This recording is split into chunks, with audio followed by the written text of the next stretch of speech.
5 reasons for grinding, 5 reasons against. Let's get to it. What is grinding and why does it exist in our video games? Well, grinding is a common practice where players repetitively complete tasks for an extended period of time to level up their characters or earn rewards, and it exists because game developers said so. Video end. Whoa. In all seriousness though, in this video essay I aim to explain why grinding is in games and also why it can be downright annoying. I'll be highlighting multiple games from some of the most outrageous examples to more tolerable examples. Maybe there will be a game you are familiar with, for bad or for worse. Is grinding ever good? Well, it is, but it also isn't.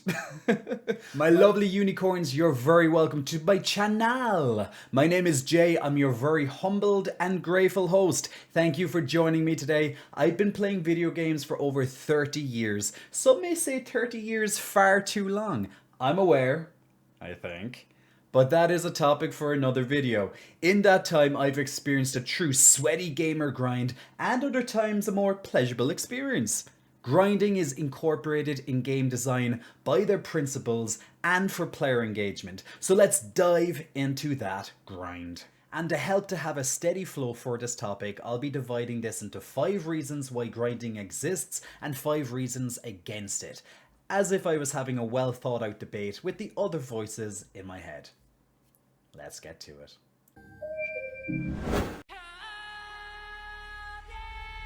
Alright, let's start with the reasons for grinding. Character progression.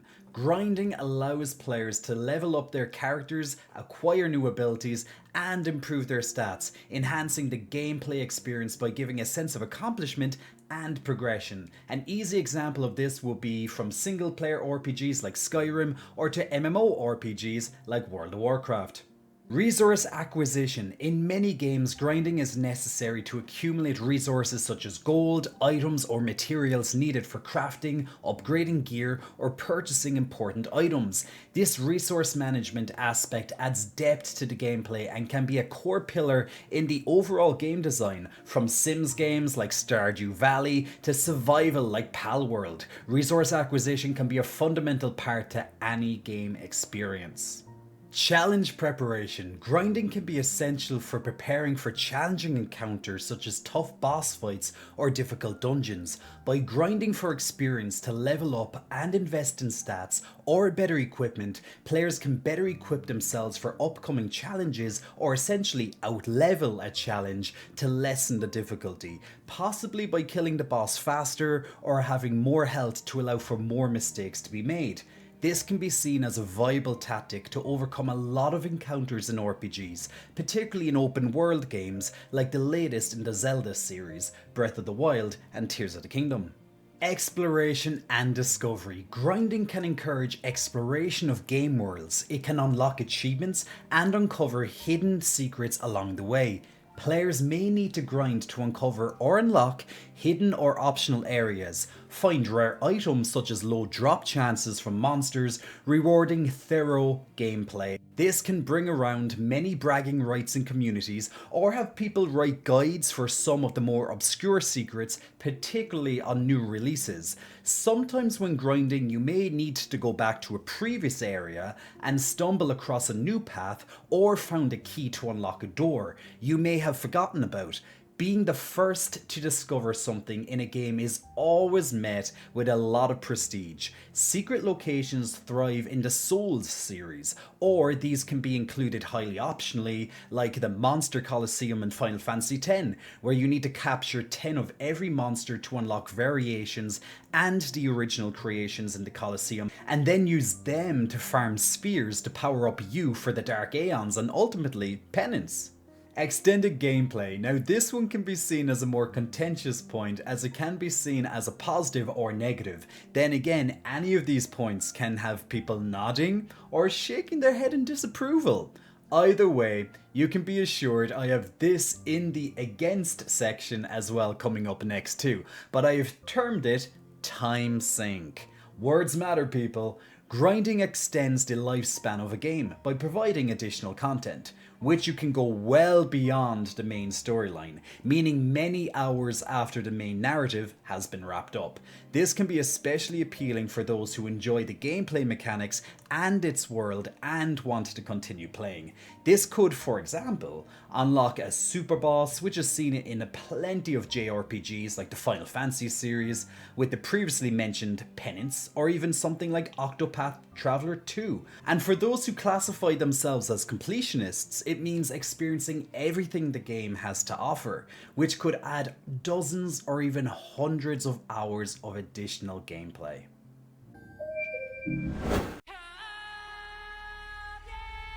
And reasons against grinding. First up, tediousness. Grinding can often become monotonous and repetitive, leading to boredom and diminishing the enjoyment of the game.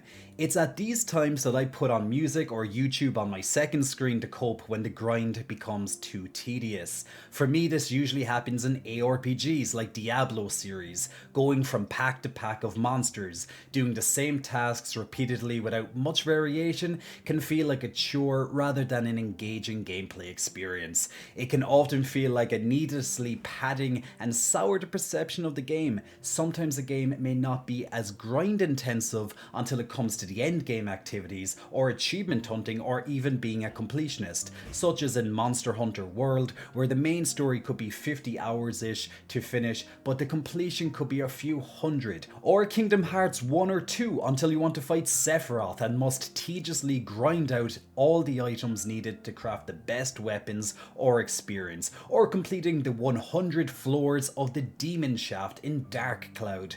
Don't ask me how I did that as a teenager. Maybe I had more mental fortitude. Nah, I think it was less responsibility, to be fair. Yeah, that sounds about right. Indeed. And number 2, the time sink, and here is our extended gameplay point from earlier, but in a negative light. We do love our darkness, don't we? Darkness! Darkness! Darkness! Darkness! Grinding typically requires a significant time investment, which may not be feasible for players with a limited time for gaming, or those like me with a massive gaming backlog and would much rather jump ship than commit to senseless grinding. Sure, one can argue gaming in itself is a time sink, but let's not just go there right now, people. Let's just not do that, please. These time sinks can create a barrier for casual players or those who enjoy shorter gaming sessions, especially when content may be tuned badly in that you are practically required to grind to progress. Time sinks, in my opinion, then again, isn't this all just my opinion? Are very prevalent today in live service games with their seasons like Destiny 2, Fortnite, or even Apex Legends. Imbalance and difficulty. I discussed this in a positive aspect with challenge preparation previously. However, excessive grinding can lead to an imbalance in difficulty, making the game far too easy, and this diminishes the sense of challenge. Players who grind excessively may become overpowered, trivializing encounters and reducing the overall satisfaction of gameplay. When something is tightly tuned or brings on a large difficulty spike, some players will revel in this, while others will find it necessary to come back later after possibly several hours of grinding to stand even a chance.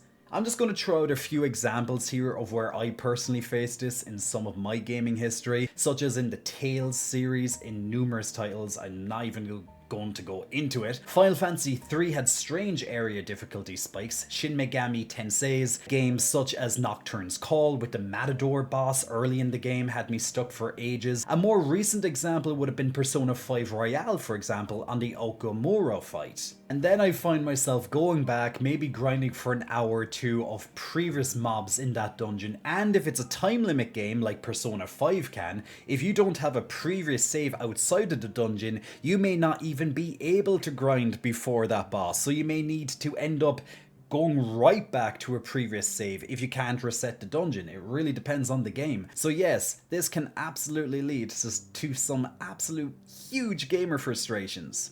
Lack of skill development. This can be closely linked to the previous point. When relying on grinding to progress, it may detract from the development of player skill and strategy. Instead of honing their abilities and learning to overcome challenges through skillful play, Players may resort to grinding experience or items to progress, missing out on the opportunity for meaningful gameplay experiences. When a game allows for character progression in the ways that RPGs typically do, they open themselves to such opportunities that a player can overcome a challenge by grinding rather than existing on their own skill.